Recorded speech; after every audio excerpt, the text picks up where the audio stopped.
Hello again, beautiful physics people. Let's talk about our equations. We're talking kinematics. We're talking, hey, back in the very first week of school, we said we're gonna go a certain distance in a certain amount of time, right?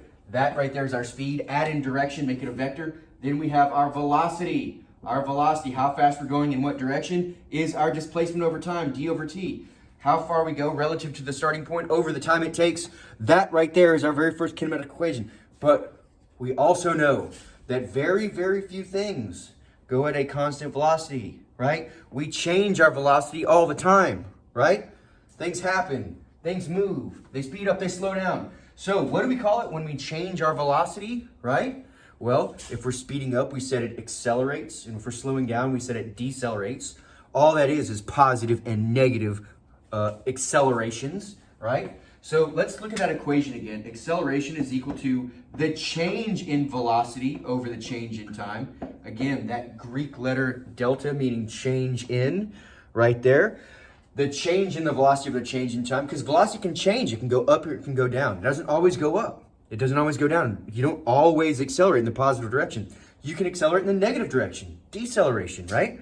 So let's look at this. My change in velocity really means this. My final velocity minus my initial velocity over time, right? This is the change. I started at one velocity and I ended up at another velocity. The difference between those is the change. Sometimes that'll be positive and sometimes that will be negative. But remember, all that sign means is it's in the opposite direction. If I'm going this way and I slow down, I'm accelerating that way. And if I'm going this way and I slow down, I'm accelerating that way. If I'm going this way and I accelerate this way, I'm gonna go faster, right? This is common stuff. This was in our virtual lab last week. If you played around with that car, you should have. This is our basic acceleration equation, but it doesn't end there. No. What if I know all of my velocities, right?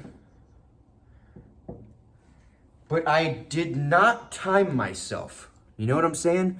What if Jacorian is out there and he's starting at 2 meters a second and he speeds up to 10 meters a second, but I didn't have my stopwatch out, but I knew exactly how far he ran because I can measure it out.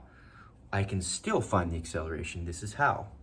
My acceleration, if I don't have time, right? And this is a hint. If you're looking at your problems and you don't see t in there, it doesn't give you time, you might want to use this equation. The acceleration is equal to final velocity squared minus initial velocity squared divided by 2 times the displacement. That looks a little bit more complicated, but trust me, it is not. It is not that much more complicated, right?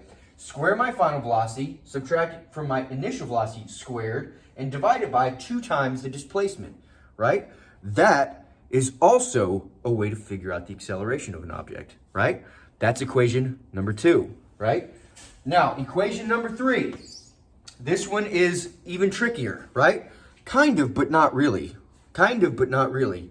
What if I don't know that displacement? I can find it. If I know something's initial velocity, v sub I, right? I multiply that by the time it takes to do this acceleration, plus 1/2 acceleration times time squared, right? And this is my final equation. I have my initial velocity times my time plus 1/2 acceleration times time squared. You're like, bro, I'm never going to remember that. You don't have to remember that. They're always going to be given to you. Always, always, always. You just have to know which one to pick. How do you figure out which one to pick? We are going to work on that today. The guess method. I taught you already. You're going to see these problems over and over and over again. You're going to realize if it gives me final velocity, initial velocity, and time, hey, final velocity, initial velocity, time, hey. If it gives me final velocity, initial velocity, distance, this one doesn't have, I don't have time. Which one doesn't have time? This one right here, initial velocity, final velocity, distance, right?